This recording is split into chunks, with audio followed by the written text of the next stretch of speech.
Diplomate accrédité en Côte d'Ivoire à Grand-Bassam chez le Premier ministre Daniel Kablan-Duncan, une rencontre pour échanger sur l'actualité ivoirienne et surtout sur les relations entre la Côte d'Ivoire et le reste du monde.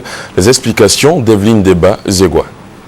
Chaque fin d'année, l'État de Côte d'Ivoire reçoit le corps diplomatique pour lui faire le point de ses activités et réitérer sa détermination à lui garantir un meilleur cadre de sécurité. C'est donc pour perpétuer la tradition que le Premier ministre, ministre de l'économie et des finances, Daniel Kablan-Duncan, a reçu à sa résidence privée à Bassam les ambassadeurs accrédités en Côte d'Ivoire et les représentants d'organisations internationales.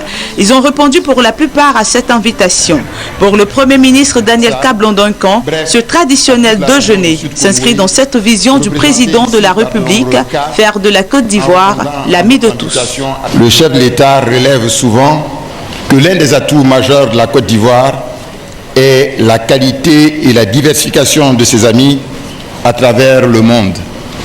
Il aime à rappeler cette grande pensée du président Félix Houphouët-Boigny, premier président et grand artisan de la Côte d'Ivoire moderne, à savoir la Côte d'Ivoire est l'ami de tous et l'ennemi de personne. Je ne suis donc pas surpris qu'il ait une oreille aussi attentive à la diplomatie et à l'endroit des pays et institutions amis de la Côte d'Ivoire. Ambrose Macta, nonce apostolique et doyen du corps diplomatique, a au nom des ambassadeurs et des représentants d'organisations internationales accréditées en Côte d'Ivoire, remercié le Premier ministre pour cette marque d'attention. Plusieurs membres du gouvernement, une dizaine en tout, ont pris part à ce déjeuner qui s'est déroulé dans une ambiance bon enfant.